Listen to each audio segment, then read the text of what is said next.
Bonjour Elisabeth Noir. Bonjour Nicolas. Nous sommes entrés dans la campagne officielle pour les législatives anticipées des 30 juin et 7 juillet et vous recevez ce matin Nicolas Metzdorf, candidat dans la première circonscription.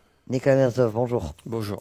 Vous avez été élu il y a 2 ans député de la Nouvelle-Calédonie. Cette dissolution de l'Assemblée nationale, vous la comprenez? C'est pas un peu frustrant? Frustrant, non. C'est embêtant pour la Nouvelle-Calédonie parce que ça n'arrive pas dans un contexte qui favorise un débat serein. Et je crois qu'on n'avait pas besoin de se rajouter des problèmes à l'insurrection que nous avons connue. Je crois que personne n'a la tête à vraiment faire campagne électorale, pour rien vous cacher, que ce soit les candidats ou que ce soit les militants. Et je crois que les électeurs n'ont pas aussi envie de forcément connaître une campagne électorale. Donc c'était, je pense, un des pires moments pour dissoudre l'Assemblée nationale en Nouvelle-Calédonie. Alors, votre candidature, c'est une candidature d'union. Vous l'avez présentée la semaine dernière en compagnie d'Alcide Ponga. C'est un cas de figure qui est complètement différent de votre première élection de 2022. Oui, ça fait suite à l'union non indépendantiste avec le rassemblement qu'on a commencé à bâtir depuis 2 ans maintenant et à l'isolement de Calédonie Ensemble dans la famille non indépendantiste, puisque à l'époque nous étions candidats avec Philippe Dunoyer et puis ils ont pris un chemin seul vers une forme d'autonomie très poussée. Donc on a considéré que la famille non indépendantiste n'avait pas besoin de prendre cette voie-là et on s'est rallié au rassemblement. Et donc c'est normal qu'aujourd'hui, ce soit le président du rassemblement qui fasse un ticket avec moi. Avec Alcide Ponga, ça va bien? Vous travaillez ensemble? Vous avez les mêmes thèmes, les mêmes valeurs? Ah oui, super, avec Alcide, vraiment du fond du cœur. C'est un gars de brousse comme moi. On se connaît depuis longtemps. On a beaucoup travaillé dans le Nord ensemble. Voilà, c'est un plaisir de faire campagne avec lui. On a les mêmes réflexes, la même façon de penser.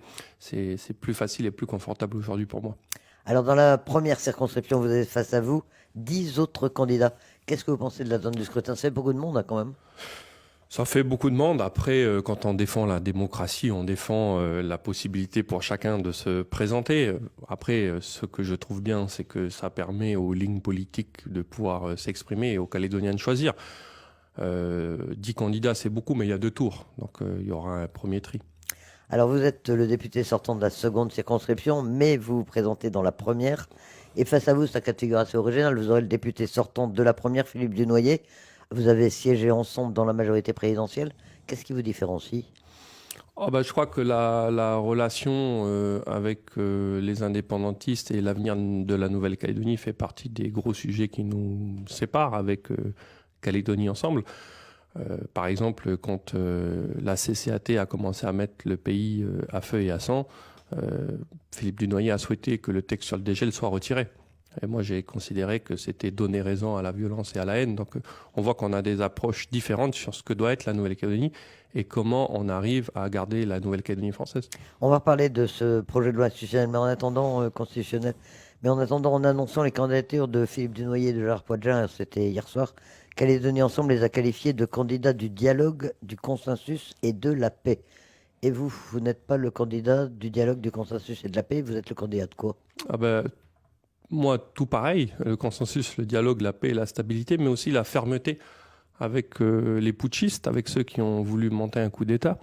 Vous savez, il y a Gérard Poadja qui a reçu ce week-end les délégations de la CCAT qui étaient bloquées par le FLNKS au congrès de Netchaut. Moi, j'aurais jamais reçu les militants de la CCAT chez moi. Je crois qu'on peut vouloir le consensus, la paix et le dialogue avec ceux qui veulent aussi le consensus, la paix et le dialogue. Je l'ai toujours dit, ça m'a même parfois été reproché dans mon camp qu'il y avait des indépendantistes qui étaient réalistes, avec qui on pouvait travailler, et il faut travailler avec ceux qui veulent construire. Mais par contre, il ne faut pas s'attendre à ce que le candidat Nicolas Metzdorf défende le fait de dialoguer avec la CCAT. Ça, c'est pour moi une barrière que je ne peux pas franchir. On ne peut pas légitimer en Nouvelle-Calédonie ceux qui ont commandité de brûler des maisons, de brûler des entreprises, de mettre à terre l'économie calédonienne et d'avoir lancé des milliers de jeunes dans la rue et de les avoir mis en danger. Donc je ne peux pas accepter ça. Alors on attendait de voir qui étaient les candidats indépendantistes. Pas de candidat FLNKS, mais face à vous, dans la première circonscription, on note la présence d'Omera Neslin sous l'étiquette indépendantiste et nationaliste. Modéré, pas modéré, comment est-ce que vous voyez cette candidature? Omera Neslin, elle était en Azerbaïdjan signé un accord avec le Congrès de la Nouvelle-Calédonie et le groupe d'initiative de Bakou. C'est l'Azerbaïdjan qui a été en soutien technique, logistique, voire même financier de ce qui s'est passé depuis le 13 mai. Donc je ne considère pas qu'Omera Neslin, malgré peut-être parfois la douceur de ses propos, soit une candidature modérée.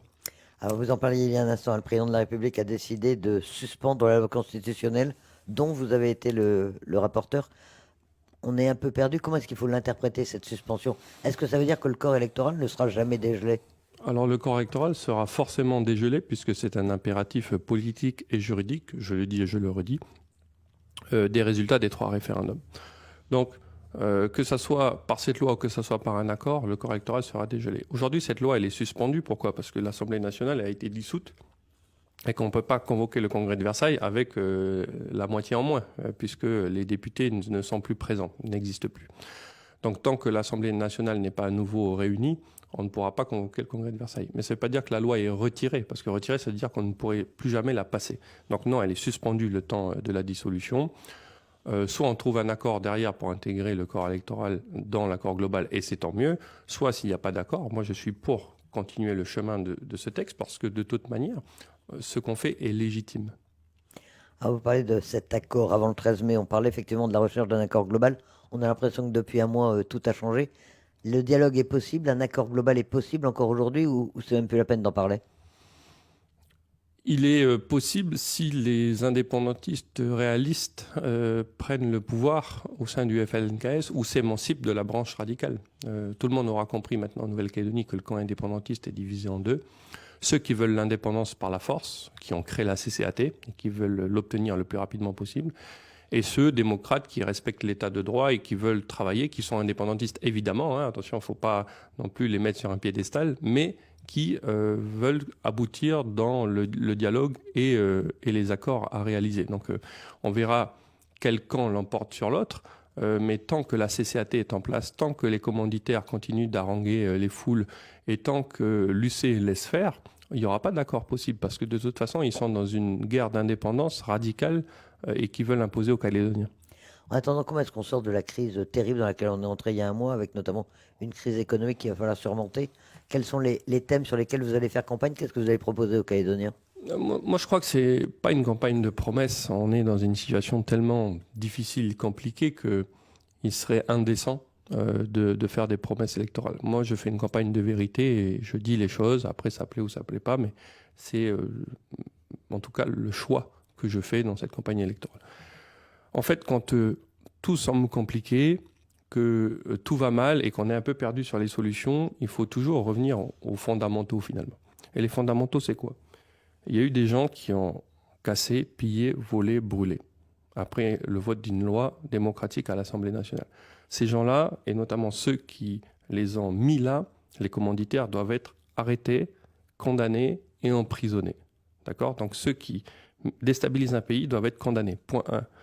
Point 2, on met en avant et on travaille avec ceux qui veulent construire, avec des gens raisonnables.